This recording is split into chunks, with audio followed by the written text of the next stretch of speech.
รมราชกุมารีได้พระราชทานนามนันทสิทธิปาคารอันหมายถึงอาคารแห่งความรู้ทุกแขนงของจังหวัดน่านภายในประกอบด้วยห้องนิทรรศการเฉลิมพระเกียรติรัชกาลที่ 9 แสดงพระราชประวัติและพระราชกรณียกิจของพระผู้ทรงเป็นพลังแห่งแผ่นดินและต้นแบบของความเพียรรถพระที่นั่งอนุสรณ์แห่งการเสด็จเยี่ยมราษฎรในถิ่นทุรกันดารทั่วทุกภูมิภาคของไทยพิพิธภัณฑ์ศาลากลางจังหวัดน่านความทรงจำของอาคารหลังเก่าและการอนุรักษ์สิ่งสำคัญของเมืองน่านเทคโนโลยีกับมนุษย์จุดประกายความคิดสร้างสรรค์สู่การสร้างนวัตกรรมในอนาคตน่านซิมูเลชันแนวทางจัดการขยะที่ยั่งยืนเพื่อตระหนักถึงผลกระทบต่อสังคมเศรษฐกิจและสิ่งแวดล้อมห้องสมบัติน่านย้อนรอยสู่อดีตและความรุ่งเรืองของนครน่านผ่านเงินตราเครื่องเงินและผ้าทองเปิดให้เข้าชมฟรีไม่มีค่าใช้จ่ายตั้งแต่เวลา 9 นาฬิกาถึง 17 นาฬิกาหยุดทุกวันจันทร์และวันนักขัตฤกษ์มาร่วมอนุรักษ์สืบสานสร้างสรรค์ศิลปะวัฒนธรรมและวิทยาศาสตร์ของเมืองน่านคุณค่าที่น่าภาคภูมิใจ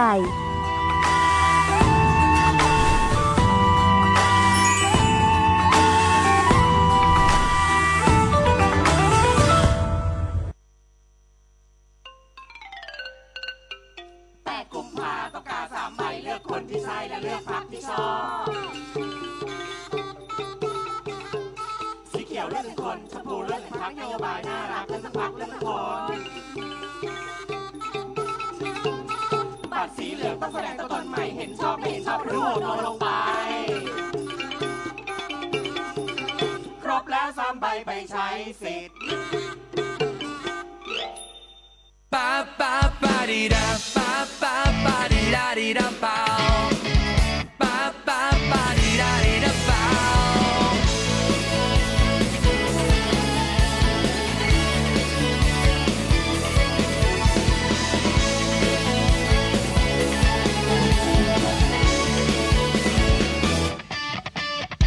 ใครสักคนใครคือคนคนนั้นใครที่รู้จริงและรู้ใจรู้จักประเทศไทยได้ดีกว่าใครเสียงของเรานั้นสำคัญเสียงที่คอยชี้ทางอย่าให้ใครมาชี้นำใช้สิทธิ์ใช้เสียงเรานำทางมาเถิดนะเรามาเถิดนะออกมาใช้สิทธิ์ไปด้วยกันเลือกคนนั้นทำงานเพื่อพวกเราคนที่รักที่หวังพึ่งพิงให้ตัวเขารักเมืองไทยเหมือนกันมาเถิดนะเรามาเถิดมาเรามาใช้สิทธิ์ใช้เสียงเลือกอนาคตให้มันงดงามอย่าให้เสียงพวกเราดังแต่ในฝันร่วมมือกันเลือกสอนั้นให้บ้านเราน้องวอเตอร์มาแล้วมานักมาเถอะมันเป็นเรื่องสำคัญวันที่ 8 กุมภาพันธ์พวกเรามีนัดกันตั้งแต่ 8 โมงเช้าถึง 5 โมงเย็นวันนี้ต้องเน้นอย่าเล่นต้องเลือกตั้ง1 เสียงของท่านไม่ใช่แค่กระดาษต้องเลือกคนฉลาดไปทำงานเพื่อเรารักใครชอบใครก็ไม่มีขาดกากบาทให้ชัดวัดกันที่นโยบายเลือกคนที่รักและก็พรรคที่ใส่ใจอย่าลืมเอาไปนะบัตรประชาชนโหลดแอปสมาร์ทโหวตดูได้ทุกเรื่อง 8 กุมภาพันธ์เจอกันนะทุกคนมาเถิดนะเรามาเถิดมาออกมาใช้สิทธิ์ไปด้วยกันเลือกคนนั้นทำงานเพื่อพวกเราคนที่รักที่หวังพึ่งพิงให้ตัวเขารักเมืองไทยเหมือนกัน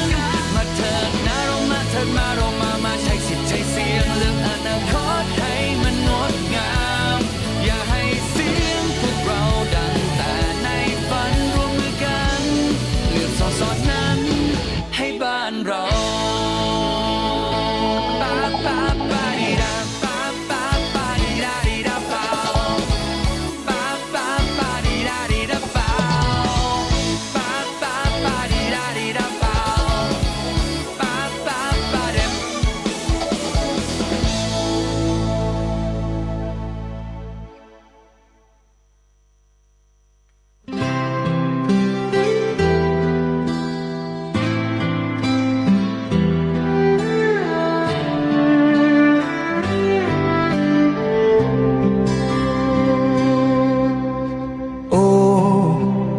วันที่ฟ้า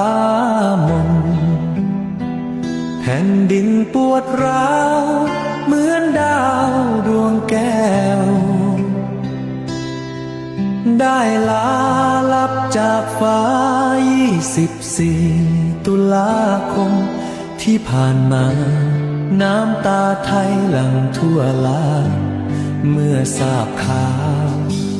เสียงสำนักพระราชวังอ่านประกาศความเศร้าหัวใจปวงชนชาวเราก็พลันแหลกสลายพระแม่ของแผ่นดินที่เปรียบดังสายฝนทรงอุทิศตนทุ่มเทเพื่อลูกไทยตามเสด็จพระผู้บานบุกป่าฝ่าดงไปไม่มีเหน็ดเหนื่อยพระไทยแม้ต้องตรากตรำโครงการป่ารักน้ำสารศิลปาชีพให้คงอยู่หัตถกรรมพื้นบ้านเชิดชูให้โลกรู้คุณค่า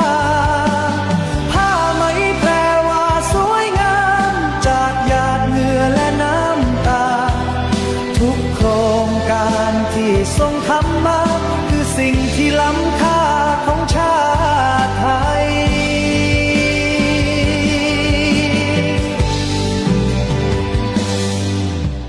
แม่ผู้เป็นที่รักยิ่งเสด็จสู่สวรรคาลัยรอยยิ้มและเมตตาสลักตราในดวงใจไม่มีวันจาง93 ปีที่ทรงเป็นมิ่งขวัญเป็นความหวังลูกไทยวันนี้ถึงมีน้ำตา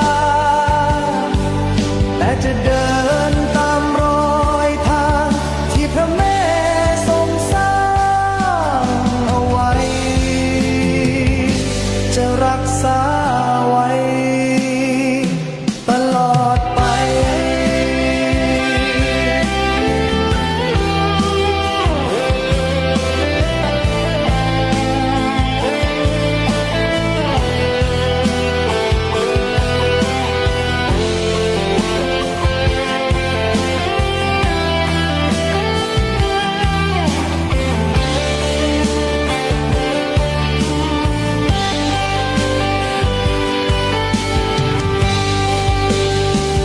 ทรงเป็นพระพัน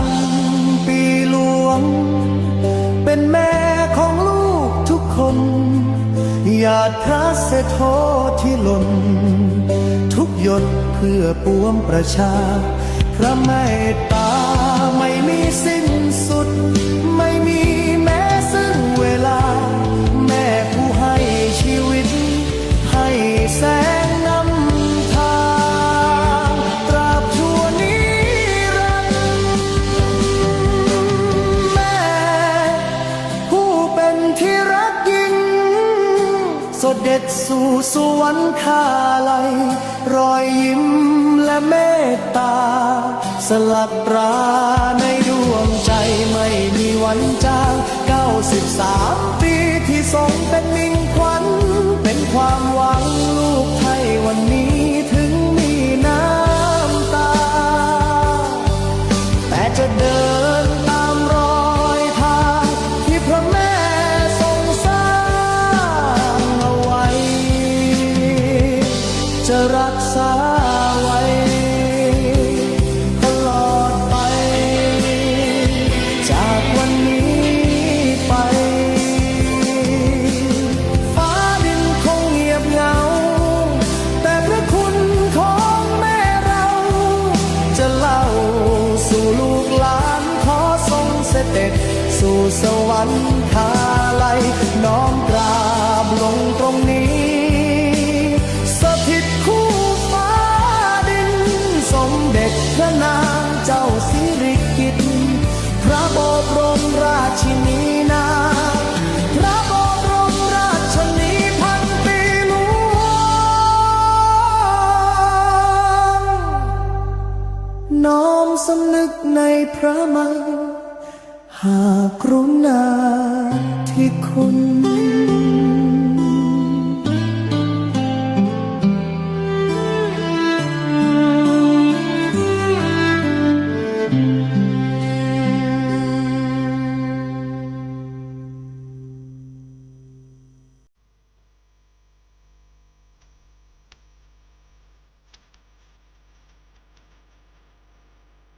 เกาะติดข่าวสารทันเหตุการณ์ในพื้นที่ ด้วยข้อมูลที่เป็นกลางกับทีมข่าวสวทเชียงใหม่ ติดตามได้ในมองเชียงใหม่ ทางสถานีวิทยุกระจายเสียงแห่งประเทศไทยจังหวัดเชียงใหม่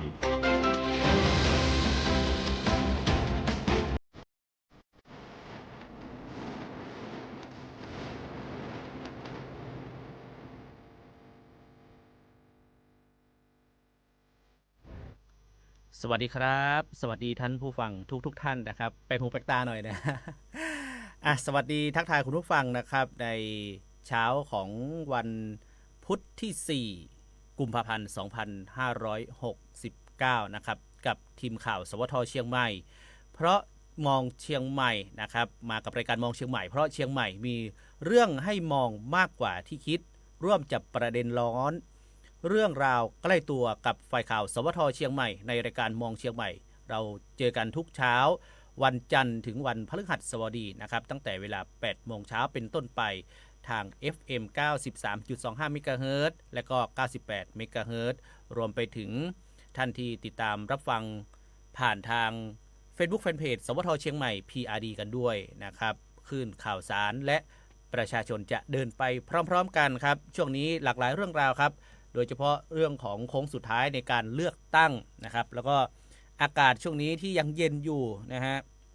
ซึ่งเช้านี้รู้สึกว่าอากาศก็ยังค่อนข้างเย็นนะครับแต่ว่าไปดูในเรื่องของเหมยขาบนะครับหรือว่าน้ำค้างแข็งทางด้านยอดดอยถนนก็ยังไม่มีรายงานเข้ามานะครับแต่ว่าวันนี้อุณหภูมิค่อนข้างเย็นนะฮะที่ไหนเป็นอย่างไรนะครับทักทายกันมาได้นะครับผ่านทาง Facebook Fanpage สวทเชียงใหม่ PRD กันได้นะครับวันนี้อยู่กับผมคมสันคำวงนะครับเดี๋ยวพี่เอกำลังจะตามมาในสักครู่นะครับติดภารกิจนะฮะเอาไปดูในเรื่องของการพยากรณ์อากาศกันก่อนละกันนะครับไหนๆก็พูดถึงเรื่องอากาศแล้วไปดูสภาวะอากาศทั่วไปนะครับซึ่งทางด้านศูนย์อุตุนิยมวิทยาภาคเหนือได้พยากรณ์อากาศไว้ในช่วงเวลาตั้งแต่ 6 นาฬิกาวันนี้จนถึง 6 นาฬิกาวันพรุ่งนี้ครับสภาวะอากาศทั่วไปบริเวณความกดอากาศสูงหรือมวลอากาศเย็น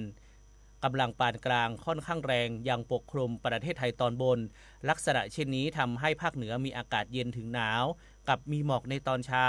ขอให้ประชาชนดูแลรักษาสุขภาพเนื่องจากสภาพอากาศที่เปลี่ยนแปลงและหนาวเย็นรวมทั้งเพิ่มความระมัดระวังในการสัญจรผ่านบริเวณที่มีหมอกไว้ด้วยนะครับสำหรับบริเวณจังหวัดเชียงใหม่ของเรามีอากาศเย็นกับมีหมอกในตอนเช้าอุณหภูมิต่ำสุดที่19องศาเซลเซียสครับสูงสุดอยู่ที่32องศาเซลเซียสสำหรับยอดดอยมีอากาศหนาวถึงหนาวจัดอุณหภูมิต่ำสุด 4-10 องศาเซลเซียสวันนี้ไม่มีในเรื่องของการรายงานนะครับเหมยขาบหรือว่าน้ำค้างแข็งน่าจะไม่มีนะฮะซึ่งทางที่ยอดดอยถนนตอนนี้นะครับอยู่ที่5องศาเซลเซียสนะครับกิ่วแม่ปาน6องศาเซลเซียสแล้วก็ที่ทำการอุทยาน8องศาเซลเซียสวันนี้ท้องฟ้าเปิดครับนักท่องเที่ยวก็เยอะพอสมควรนะครับไปดูพระอาทิตย์ขึ้นตอนเช้านะครับบริเวณลานจอดรถนะครับมีนักท่องเที่ยวอยู่ที่2,000 กว่าคนนะครับในวันนี้นะฮะส่วนตลอดทั้งสัปดาห์นะครับตลอดทั้งสัปดาห์มีอุณหภูมินะครับโดยเฉลี่ยอยู่ที่19องศาเซลเซียสเหมือนวันนี้แหละนะฮะจะมีอีก2วันนะครับที่จะมีอุณหภูมิขยับขึ้น1องศาก็คือวันอาทิตย์และวันจันทร์นะครับซึ่งในวันอาทิตย์และวันจันทร์นี้มีแจ้งเตือนของฝนตกนะครับ10%ของพื้นที่นะครับทั้ง2วันตรงกับวันเลือกตั้งซะด้วยนะครับสำหรับท่านใดที่ออกมาเลือกตั้งนะครับมองฟ้ามองฝนนะเตรียมร่มมาด้วยเตรียมเสื้อกันฝนมาด้วยนะครับเพราะอาจจะทำให้มีฝนในบางพื้นที่นะครับ10%นะครับก็ฝนโปรยปลายนะช่วงนี้อาจจะทำให้เรื่องของฝุ่นละอองนะครับอาจจะจางลงนะอาจจะดีขึ้นนะครับช่วงนี้รู้สึกว่าค่อนข้างขมุกขมัวนะฮะไปดูในเรื่องของการอัตราการระบายอากาศกันบ้างนะครับสำหรับการระบายอากาศวันนี้ทางเชียงใหม่ของเราเนี่ยระบายได้น้อยนะครับซึ่งก็มีหลายจังหวัดนะครับไล่ตั้งแต่ภาคเหนือตอนล่างขึ้นมาจนถึงบ้านเราเลยนะครับไม่ว่าจะเป็นที่เชียงใหม่เชียงรายแม่ฮ่องสอนพะเยาน่านลำพูนลำปางแพร่ตากอุตรดิตถ์สุโขทัยพิษณุโลกกำแพงเพชรพิจิตรเพชรบูรณ์นครสวรรค์แล้วก็อุทัยธานีอันนี้ไล่ตั้งแต่ ภาคเหนือตอนล่างนะยาวจนถึงภาคเหนือตอนบนนะทุกจังหวัดน่าจะเป็นทั้ง17-18 จังหวัดภาคเหนือนะครับที่วันนี้นะครับวันที่4 กุมภาพันธ์ 2569 อัตราการระบายอากาศได้น้อยนะครับซึ่งหลายๆพื้นที่ตอนนี้มีการคิกออฟในการรณรงค์สร้างการรับรู้เรื่องของพิษภัยของ PM 2.5 รวมไปจนถึงสร้างความรู้นะความเข้าใจการป้องกันตนเองให้กับกลุ่มเปราะบางไม่ว่าจะเป็นผู้สูงอายุแล้วก็เด็กนะโดยเฉพาะเด็กเล็กนะครับอันไหนที่มีเด็กเล็กซึ่งภูมิคุ้มกันเขาก็ยังไม่ได้มีภูมิคุ้มกันที่เต็มที่นะครับเหมือนวัยผู้ใหญ่นะครับรวมไปจนถึงท่านที่อาจจะมีการออกกำลังกายนะครับออกกำลังกายที่กลางแจ้งนะครับช่วงนี้ถ้าช่วงไหนเช็คเรื่องของอุณหภูมิหรือว่าคุณภาพอากาศเนี่ยไม่ค่อยดีนะครับก็อาจจะใช้เวลาในการออกกำลังกายในที่โล่งนะครับน้อยลงกว่าเดิมหรือว่าใช้เป็นออกกำลังกายในร่มแทนนะครับไปดูในเรื่องของฝุ่น PM 2.5 กันบ้างนะครับเดี๋ยวไปดูของทางเชียงใหม่นะครับทางไปดูทางเชียงใหม่บ้านเรานะครับว่าเป็นอย่างไรบ้างนะครับซึ่งดูแล้วเห็นจะมีเหมือนมีสีฟ้าด้วยนะฮะเชียงใหม่ไม่แน่ใจว่าจะเป็นบ้านเราหรือเปล่านะครับไปดูทางด้านแอป Air4 ไทยนะฮะมีสีฟ้าอยู่ด้วยแต่ว่าสีฟ้าที่ไหนเอ่ยนะวันนี้เหมือนจะมีสีเขียวนะครับสีเขียวเพิ่มขึ้นนะครับแล้วก็สีเหลืองเนี่ยมีจุดเดียวเองนะครับสีเหลืองมีจุดเดียวนะครับน่าจะเป็นที่แม่ฮ่องสอนนะครับส่วนเชียงใหม่ของเรามีสีเขียวนะครับแล้วก็สีฟ้าน่าจะอยู่ที่แม่ฮ่องสอนนะฮะอยู่ที่อำเภอเมืองแล้วก็น่าจะเป็นแม่เสลียงของเราเป็นสีเขียวหมดเลยนะครับทางจังหวัดเชียงใหม่ของเรานะครับละช่วงนี้ก็ต้อง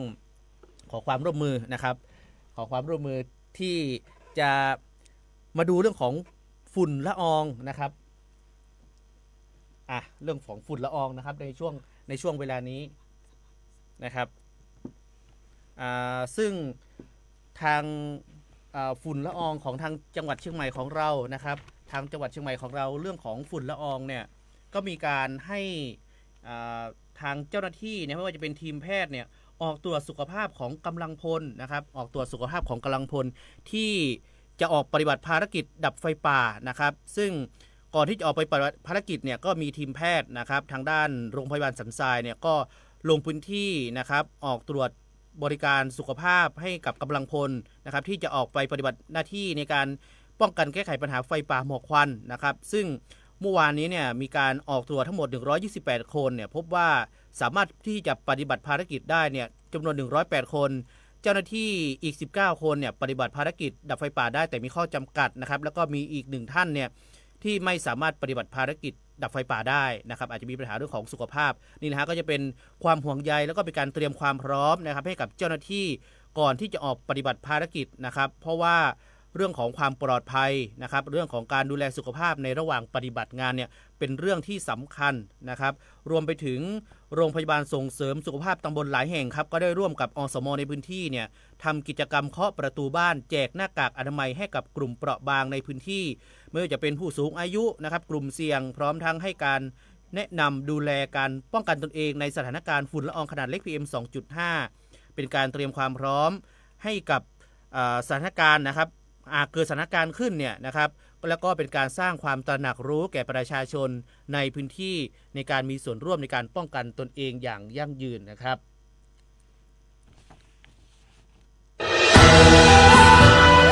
จากศาลากลางจังหวัดน่านหลังเก่าพัฒนาสู่การเป็นศูนย์การเรียนรู้นันทศิษย์ป่าคารโดยมูลนิธิรักป่าน่านนับเป็นพระมหากรุณาธิคุณที่สมเด็จพระกนิษฐาธิราชเจ้ากรมสมเด็จพระเทพรัตนราชสุดาสยามบรมราชกุมารีได้พระราชทานนามนันทศิษย์ป่าคารอันหมายถึงอาคารแห่งความรู้ทุกแขนงของจังหวัดน่านภายในประกอบด้วยห้องนิทรรศการเฉลิมพระเกียรติรัชกาลที่ 9 แสดงพระราชประวัติและพระราชกรณียกิจ ของพระผู้ทรงเป็นพลังแห่งแผ่นดิน และต้นแบบของความเพียรรถพระที่นั่งอนุสรณ์แห่งการเสด็จเยี่ยมราษฎรในถิ่นทุรกันดารทั่วทุกภูมิภาคของไทยพิพิธภัณฑ์ศาลากลางจังหวัดน่านความทรงจำของอาคารหลังเก่าและการอนุรักษ์สิ่งสำคัญของเมืองน่านเทคโนโลยีกับมนุษย์จุดประกายความคิดสร้างสรรค์สู่การสร้างนวัตกรรมในอนาคตน่านซิมูเลชันแนวทางจัดการขยะที่ยั่งยืนเพื่อตระหนักถึงผลกระทบต่อสังคมเศรษฐกิจและสิ่งแวดล้อมห้องสมบัติน่านย้อนรอยสู่อดีตและความรุ่งเรืองของนครน่านผ่านเงินตราเครื่องเงินและผ้าทองเปิดให้เข้าชมฟรีไม่มีค่าใช้จ่ายตั้งแต่เวลา 9 นาฬิกาถึง 17 นาฬิกาหยุดทุกวันจันทร์และวันนักขัตฤกษ์มาร่วมอนุรักษ์สืบสานสร้างสรรค์ศิลปะวัฒนธรรมและวิทยาศาสตร์ของเมืองน่านคุณค่าที่น่าภาคภูมิใจ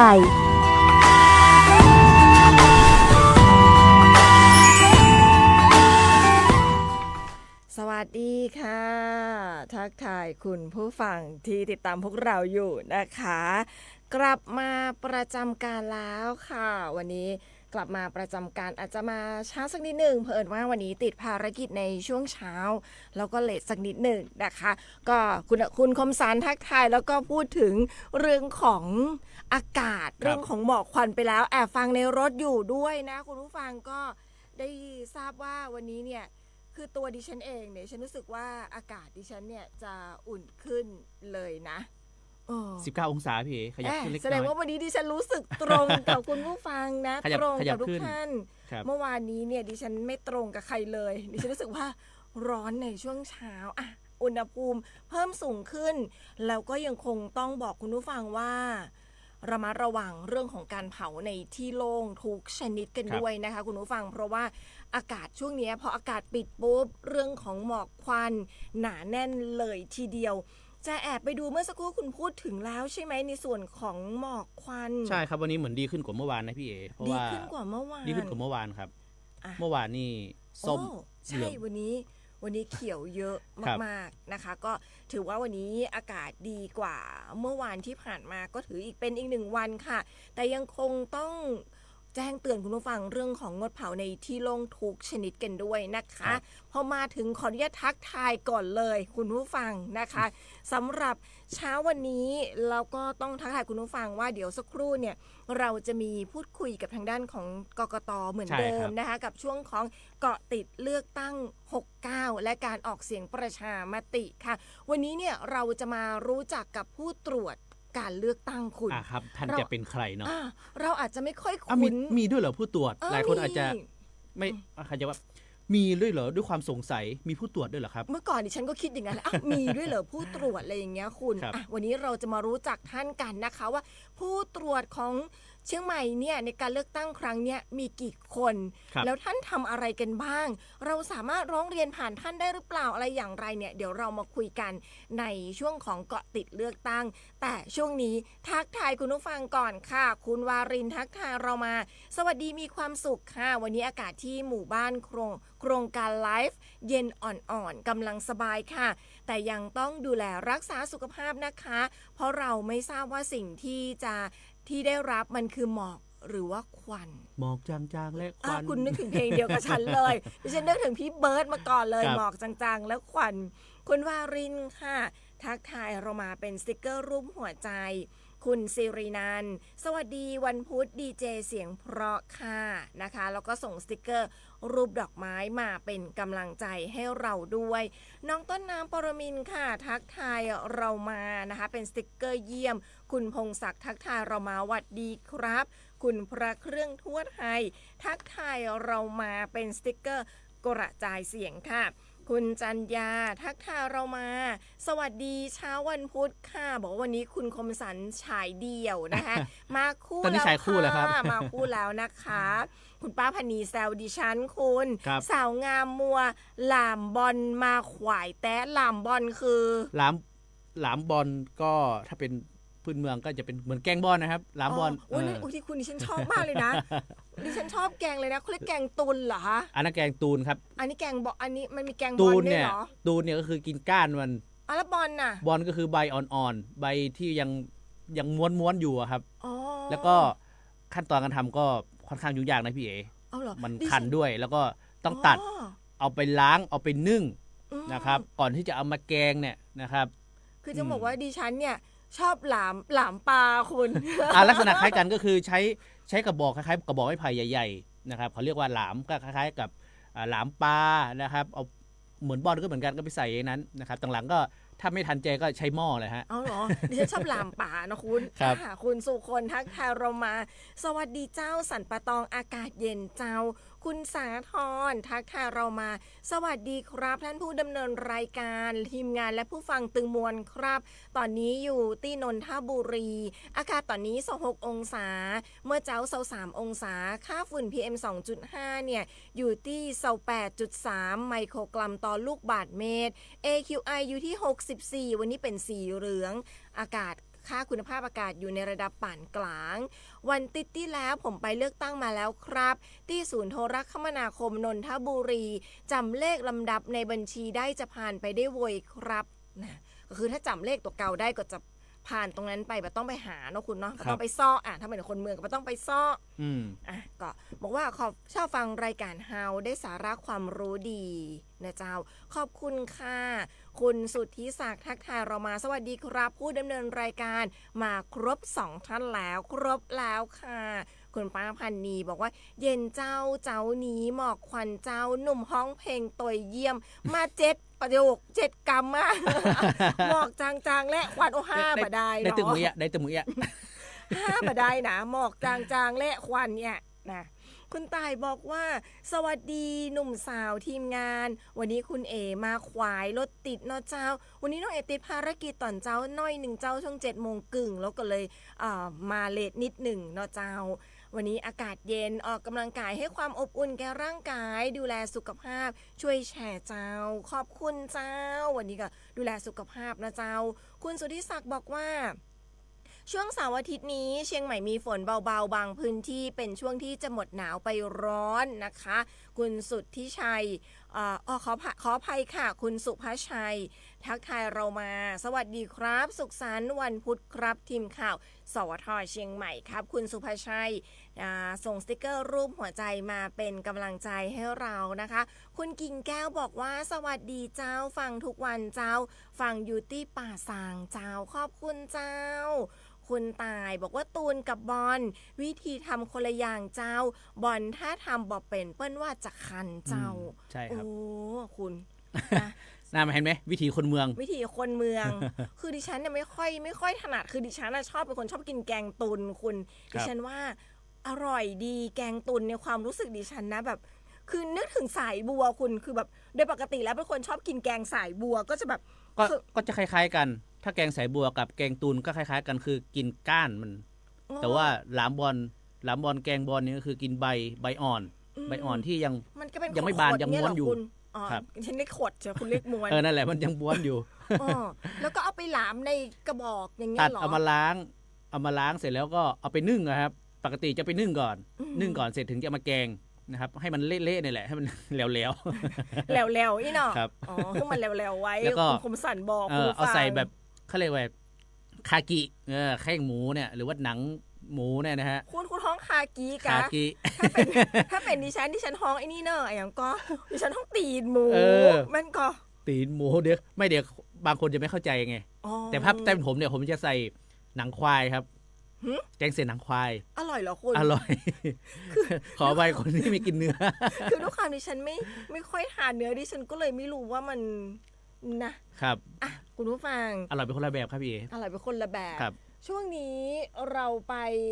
ติดตามข่าวสารจากคอปพกันก่อนดีกว่านะคุณ เดี๋ยวพูดไปพูดมาดิฉันจะเริ่มหิวหนักไปกว่านี้ค่ะคุณผู้ฟัง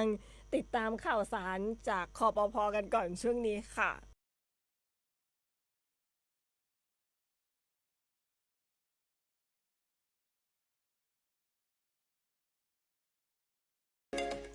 ข่าวสารจากคอปพวันนี้ค่ะคุณผู้ฟังเราจะไปดูเรื่องของพ พรบเหมือนเดิมนะคะเรื่องของ e-policy แต่เราจะมาดูเปรียบเทียบกันคุณระหว่างประโยชน์ของกรมธรรม์ประกันภัยพรบแบบ e-policy นะคะเราจะมาดูประโยชน์กับภาคประชาชนแล้วก็ประโยชน์ต่อภาคธุรกิจประกันภัยเราจะเปรียบเทียบกันให้เห็นชัดเจนเลยเริ่มต้นกันที่ประโยชน์ของภาคประชาชนคุณก็จะสะดวกรวดเร็วเข้าถึงได้ทุกที่บริษัทส่งไฟล์กรมธรรม์ให้เรียกดูได้ตลอดเวลาผ่านอุปกรณ์ดิจิทัลนะคะส่วนทางธุรกิจประกันภัยก็จะลดต้นทุนการออกกรมธรรม์กระดาษประหยัดค่าใช้จ่ายในการพิมพ์และจัดส่ง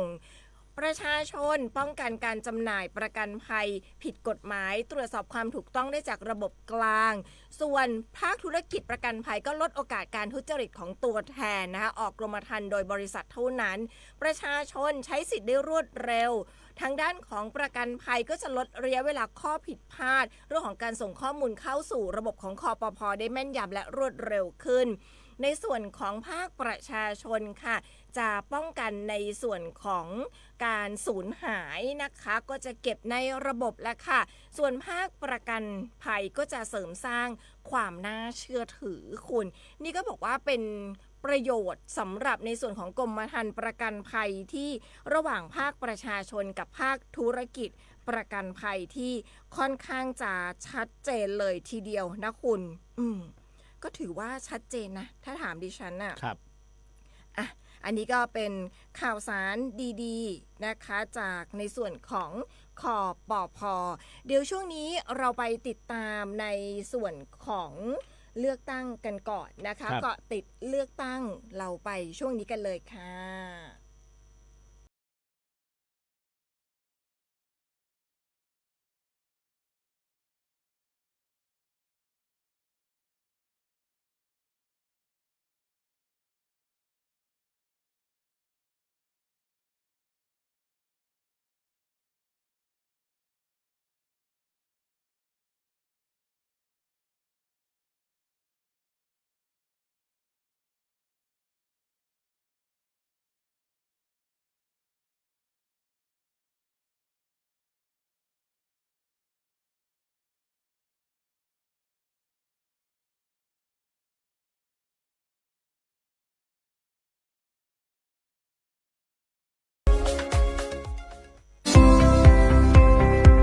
ช่วงเกาะติดเลือกตั้ง 69 และการออกเสียงประชามติ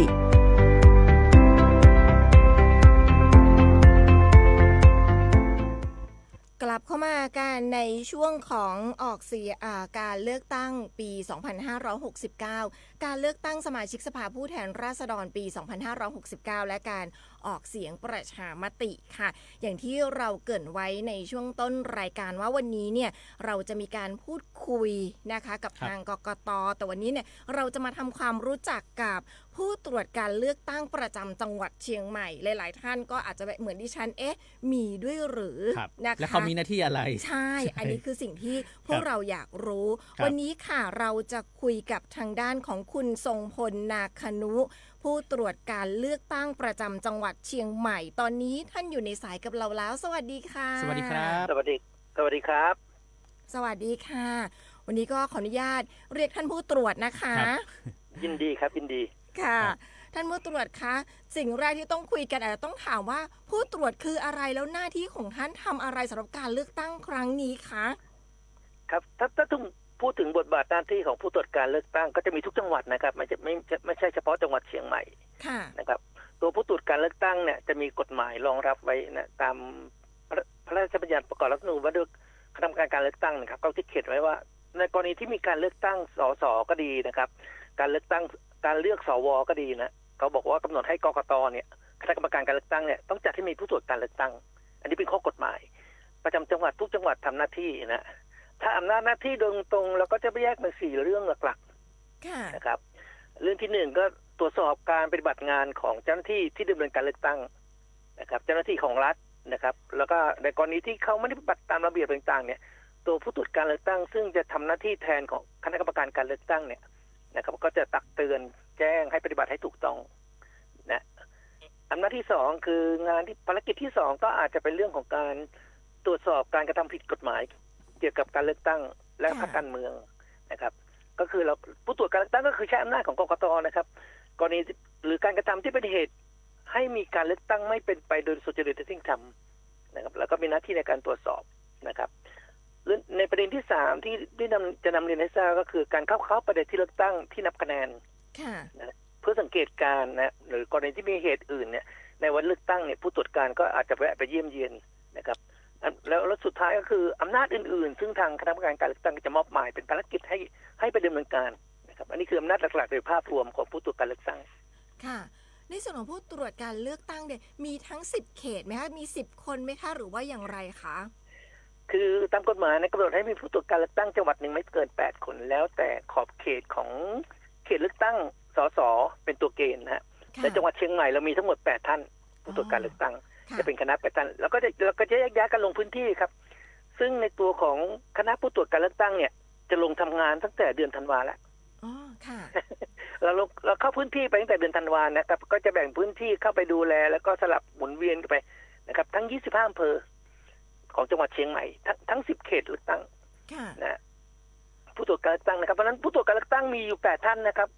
จะกระจายกันไปบนทั้ง10เขตเลือกตั้งจะสลับหมุนเวียนกันไปดูครับค่ะงั้นแสดงว่าในช่วงของการเลือกตั้งล่วงหน้าที่ผ่านมาเนี่ยทางท่านผู้ตรวจได้มีโอกาสได้ลงพื้นที่ไหมคะได้พบปัญหาอุปสรรคอะไรบ้างไหมคะครับทั้ง10เขตเลือกตั้งของการเลือกตั้งล่วงหน้าเมื่อวันที่1กุมภาพันธ์นะครับผู้ตรวจลงทุกเขตเลือกตั้งครับบางท่านอาจจะขยับไปหมุนไป2เขตเลือกตั้งอย่างตัวผมเองเนี่ยในวันเลือกตั้งวันที่1เลือกตั้งล่วงหน้าเนี่ยผมไปดูอยู่ 2-3 พื้นที่นะครับไม่ว่าจะเป็นเขต3เขต4เขต2แล้วก็กระจายกันไปดูส่วนท่านเนี่ยที่ไปไกลๆอย่างเขต7หรือว่าเขต10ที่อยู่ไกลๆเนี่ยผู้ตรวจอาจจะไปลงไปดูแค่ท่านเดียวไปครับปัญหาอุปสรรคก็คืออาจจะเป็นของเขต1นี่จะปัญหาอุปสรรคก็ถ้าพูดถึงปัญหาอุปสรรคผมว่ามันเป็นเรื่องของเรื่องการมาใช้สิทธิ์ของคนซึ่งมันเยอะมากเยอะมากเขต1นะครับส่วนเขตอื่นๆนะครับก็ราบรื่นไปดีนะครับถ้าพูดถึงโดยภาพรวมทั้ง10เขตเลือกตั้งเราพบว่าในการเลือกตั้งล่วงหน้าเนี่ยของจังหวัดเชียงใหม่นะครับก็ดำเนินการไปด้วยความเรียบร้อยครับค่ะก็อย่างที่บอกกันในช่วงของการเลือกตั้งล่วงหน้าเขต1มีประเด็นคำถามพี่เอ๋อยากถามท่านผู้ตรวจนะครับเรื่องของการจำหน่ายจ่ายแจกแล้วก็การซื้อสุราหรือเครื่องดื่มแอลกอฮอล์ครับท่านผู้ตรวจครับผมครับที่จริงกฎหมายเขาเขียนไว้ชัดเจนว่านะครับเรื่องห้ามจำหน่ายจ่ายแจกนะครับห้ามจำหน่ายจ่ายแจกตั้งแต่นะครับจำหน่ายจ่ายแจกสุรานะครับตั้งแต่6 โมงเย็นพูดถึงภาษาบ้านๆเลยคือ6 โมงเย็นของวันก่อนวันเลือกตั้งจนถึง6 โมงเย็นของวันเลือกตั้งอันนี้มาใช้บังคับในวันที่1ในการเลือกตั้งล่วงหน้าด้วยทำให้การเลือกตั้งล่วงหน้าเนี่ยณตอนเย็นของวันเสาร์ที่31 6 โมงเย็นของวันเสาร์ที่31จนถึง6 โมงเย็นของวันที่1เนี่ยวันอาทิตย์ที่1กุมภาพันธ์เนี่ยก็เป็นช่วงระยะเวลาบังคับใช้กฎหมายเช่นเดียวกันนะค่ะครับงั้นแสดงว่าในส่วนของสัปดาห์นี้ก็คือแมลงของวันที่7 6 โมงแรงมันก็ค่ะ6 โมงแรงได้นะครับได้6 โมงแรงของวันที่7ครับครับและอย่างนี้ท่านผู้ตรวจกรณีสมมติถ้าเป็นนักท่องเที่ยวต่างชาติที่มาถึงเชียงใหม่หรือว่ามาถึงประเทศไทยเนี่ยสมมติว่าถ้าเขาสามารถที่จะซื้อหรือจะดื่มได้ไหมครับท่านผู้ตรวจเขาคงซื้อไม่ได้ในวัน7ถ้าซื้อเขาคงต้องซื้อก่อนนะครับก่อน6 โมงเย็นของวันที่7ครับนะครับเขาบอกว่าห้ามจำหน่ายจ่ายแจกนะครับก็คือเขียนมาชัดเจนว่าห้ามจำหน่ายจ่ายแจกถ้าเราจะถ้าข้อนั้นคือนักท่องเที่ยวถ้าเขาจะอยู่ในห้องพักของเขาเนี่ยเขาคงซื้อไม่ได้หรอกวันที่7หลังจาก6 โมงเย็นนะครับผมทั้งจังหวัดเชียงใหม่คงจะไม่มีร้านจำหน่ายสุราร้านไหนจะซื้อจะขายนะครับครับผมเนี่ยก็เป็นห่วงเรื่องนักท่องเที่ยวเพราะว่าเขาอาจจะไม่เข้าใจเรื่องของข้อปฏิบัติและข้อกฎหมายบ้านเราที่จะมีการเลือกตั้งวันที่7 ถึง 8นะครับใช่ครับอันนี้ก็ต้องฝากในกลุ่มของแหล่งท่องเที่ยวต่างๆให้คำแนะนำนักท่องเที่ยวก็ดีและผู้ประกอบการทั้งหลายครับซึ่งจริงๆแล้วอันนี้ผู้ประกอบการทุกท่านนะครับจะเรียนรู้เรียบร้อยแล้วเพราะว่าผู้ประกอบการมักจะโทรมาถามกกต.หรือโทรถามทางหน่วยงานราชการนะครับแล้วก็เราประชาสัมพันธ์เรื่องนี้ออกไปล่วงหน้ามานานแล้วนะครับผู้ประกอบการครับไม่เฉพาะเลือกตั้งสสนะเลือกตั้งท้องถิ่นเช่นเดียวกันครับกฎหมายก็คงบังคับใช้เช่นเดียวกันทีนี้มีหลายๆท่านหลายๆคนนะครับที่อาจจะด้วยความรู้เท่าไม่ถึงการนะครับบอกว่าเขตเลือกตั้งหมายถึงว่าห้ามจำหน่ายในเขตเลือกตั้ง เขาก็เข้าใจว่าเขตเลือกตั้งก็คือในโซน ในหน่วยเลือกตั้ง ในหน่วย แถ เลือก ว ตั้ง ใช่ค่ะ เขตเลือกตั้งเนี่ยคำว่าเขตเลือกตั้งนี่คือเขตบริเวณพื้นที่นะครับนะพื้นที่ของที่มีการขอบเขตของการเลือกตั้งเช่นเขตเลือกตั้งที่หนึ่งคืออำเภอเมือง ครับ ก็คือหมายความว่าอำเภอเมืองทั้งอำเภอ ครับ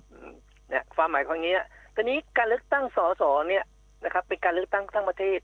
แสดงว่าเขตเลือกตั้งนี่ทั้งประเทศครับ ห้ามจำหน่ายทั้งประเทศ จะ นะครับ ทั้งประเทศเลยครับ ครับ ในวันนั้นในวันที่7นะครับทั้งประเทศเพราะว่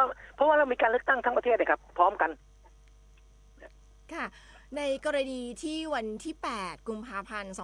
2569 ค่ะคือวันเลือกตั้งแล้วก็การออกเสียงประชามติถ้าพี่น้องประชาชนเนี่ยเขาเจอเรื่องของอาจจะอยากจะร้องเรียนเจอเรื่องของการทุจริตหรือว่าพฤติกรรมเสี่ยงต่อการทุจริตไม่ว่าจะเกิดขึ้นกับใครเนี่ยสามารถร้องเรียนผ่านท่านผู้ตรวจได้ไหมคะ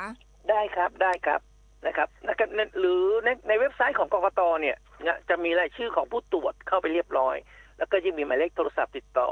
นะท่านอาจจะโทรตรงเข้าที่ทั้งผู้ตรวจทั้ง8ท่านนะครับหรืออาจจะโทรตรงไปในสายด่วนของกกตก็ได้หรือโทรเข้าไปที่ในกลุ่มงานสืบสวนสอบสวนของสำนักงานกกตก็ได้นะครับเราทางสำนักงานกกตก็จะมีชุดขึ้นที่เร็วนะครับในกรณีที่มีเหตุการณ์ที่เกิดขึ้นตอนนั้นท่านอาจจะแจ้งนะทางสำนักงานก็จะส่งชุดขึ้นที่เร็วออกไปตรวจสอบครับค่ะก็อยากให้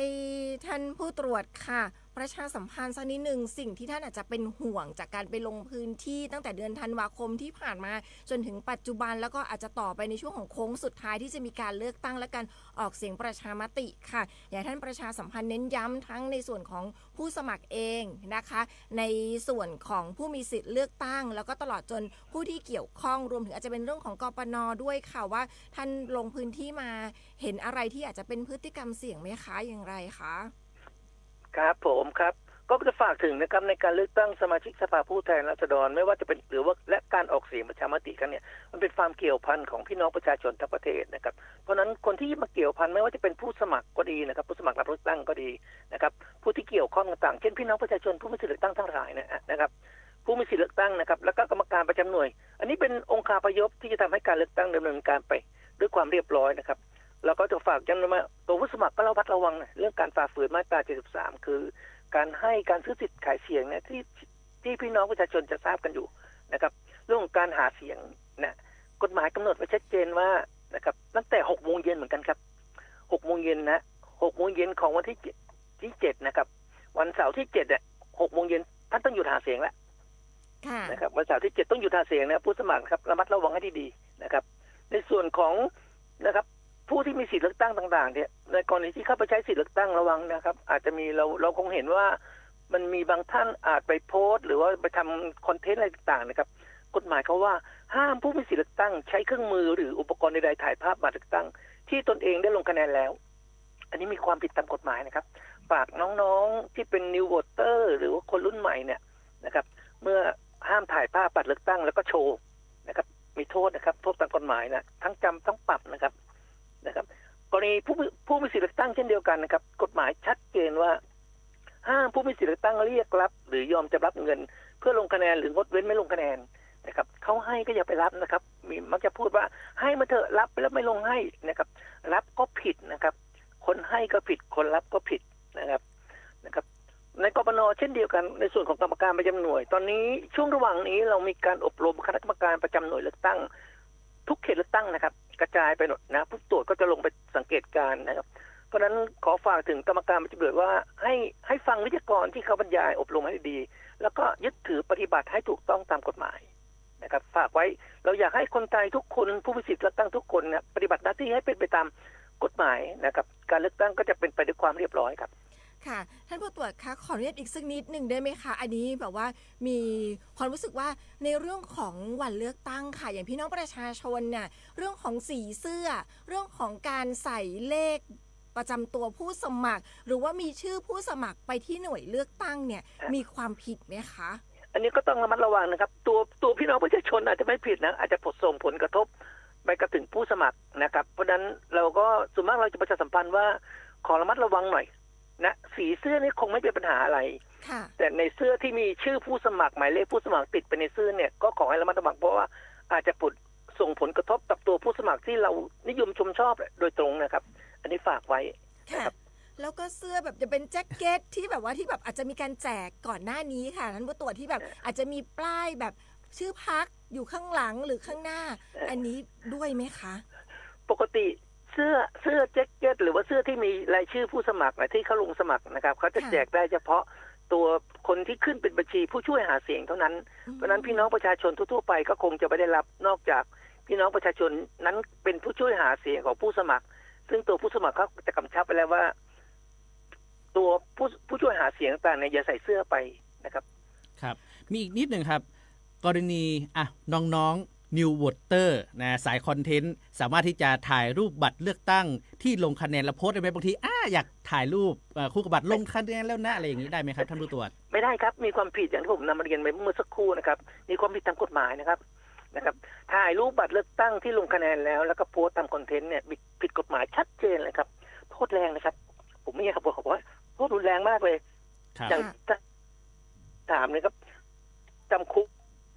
นะโทษฝ่าฝืนจำคุก1 ปีนะครับปรับ 20,000 บาทฮะน้องๆฝากน้องๆด้วยว่านะครับกรณีที่เรากาบัตรแล้วก็ถ่ายรูปนะครับทำคอนเทนต์นะครับซึ่งโดยปกติแล้วกรรมการประจำหน่วยเนี่ยจะห้ามไม่ให้เอานำโทรศัพท์นะครับขึ้นมาถ่ายภาพแต่บางทีเราน้องๆเขาอาจจะพกโทรศัพท์ติดตัวเข้าไปนะครับแล้วเขากรรมการก็จะไม่เข้มเรื่องนี้แต่ขอร้องว่าอย่านำโทรศัพท์ออกมาถ่ายภาพบัตรเลือกตั้งซึ่งลงคะแนนแล้วนะครับเพราะว่ามีความผิดตามกฎหมายเป็นความผิดซึ่งหน้านะครับตรงนั้นเขาดำเนินการจับกุมได้ทันทีเลยค่ะอย่างถ้าสมมติว่าให้เห็นตัวกากบาทไม่ได้ถ้าสมมติว่าเราอยู่ในที่เลือกตั้งอะค่ะในจุดที่เราจะต้องไปเขียนกากบาทนะคะแต่ว่าเราพับบัตรแล้ววางซ้อนกัน2 สีขอถ่ายว่ามาใช้สิทธิ์แล้วแบบเนี้ยได้ไหมคะอย่าดีกว่าครับเรามาใช้สิทธิ์แล้ว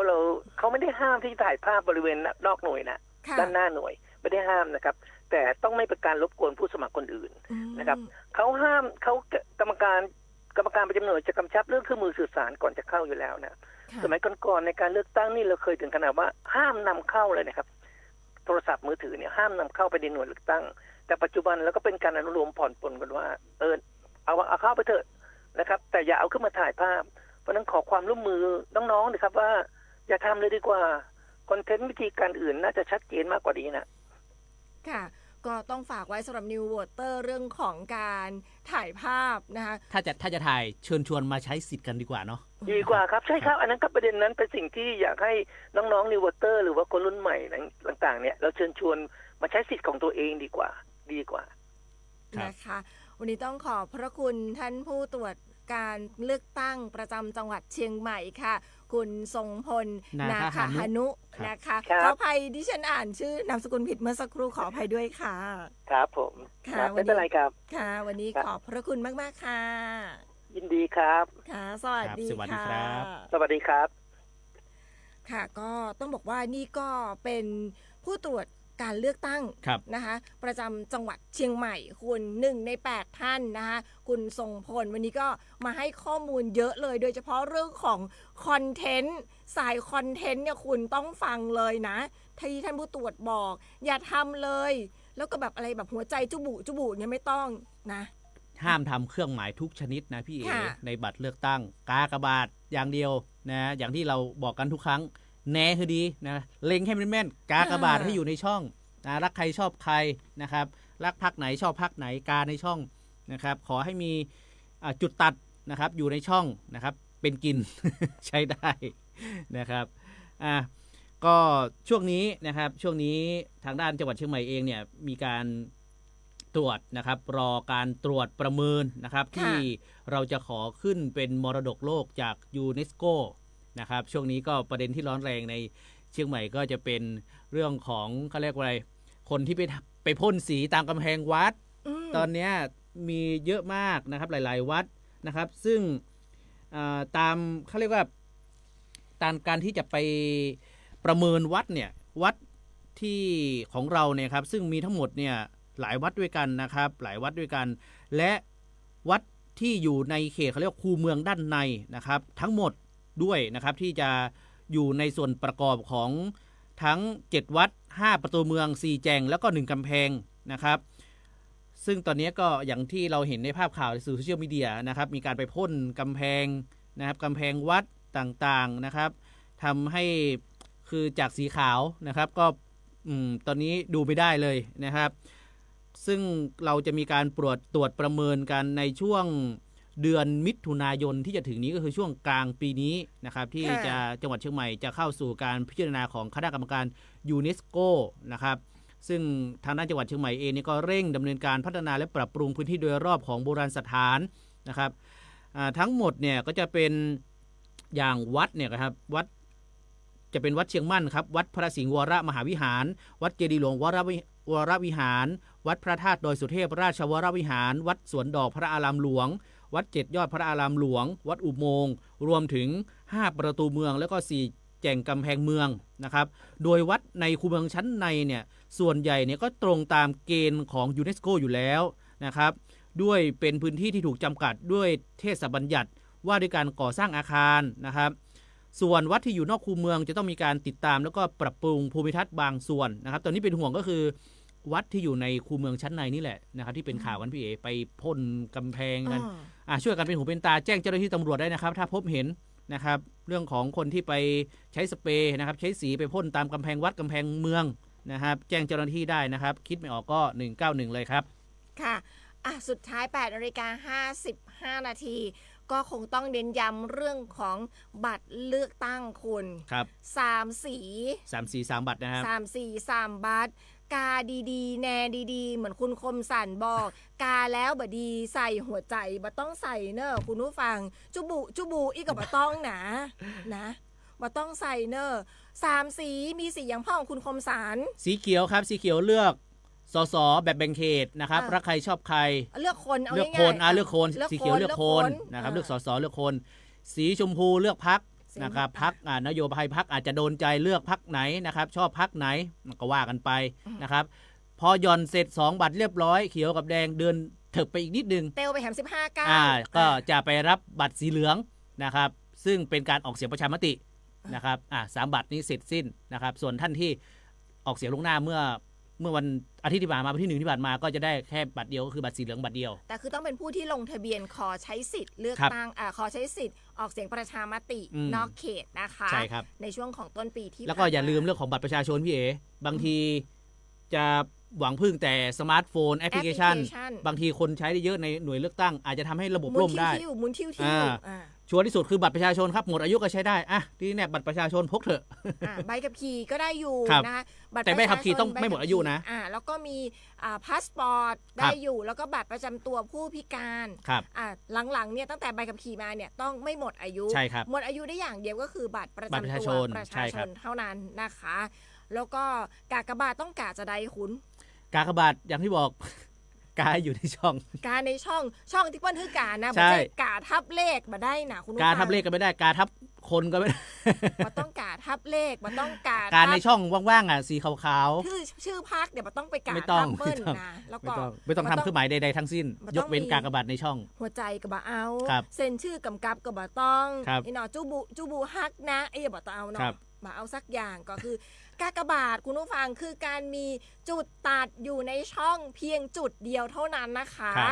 นอกจากนั้นคือมี2จุด3จุด4จุดเนี่ยบอกว่าถ้าขนาดอยากกากบาทนักๆก็บ่ได้เนอะคุณผู้ฟังต้องมีจุดตัดเพียงจุดเดียวจะเป็นกากบาทเล็กกากบาทใหญ่หรือว่าพลาดไปแล้วเช็คถูกไปก่อนแล้วกากบาททับไม่ได้อันนั้นก็ได้เหมือนกันนะคุณเช็คถูกแล้วกากบาททับกากบาททับได้นะแต่เช็คถูกอันนี้ไม่ได้แต่จุดตัดมากกว่า1จุดไม่ได้นะไม่ได้นะคะเพราะฉะนั้นนี่คือเรื่องที่เราต้องเน้นย้ำสำหรับเรื่องของการเลือกตั้งครั้งนี้นะคะรักใครชอบใครเลือกเขาแต่ไม่ต้องไปทำเครื่องหมายใดๆทั้งสิ้นพรุ่งนี้กลับมาเจอกันในรายการมองเชียงใหม่แล้วก็เรื่องของเกาะติดเลือกตั้ง69และการออกเสียงประชามติวันนี้เรา2 คนไปก่อนสวัสดีค่ะสวัสดีครับ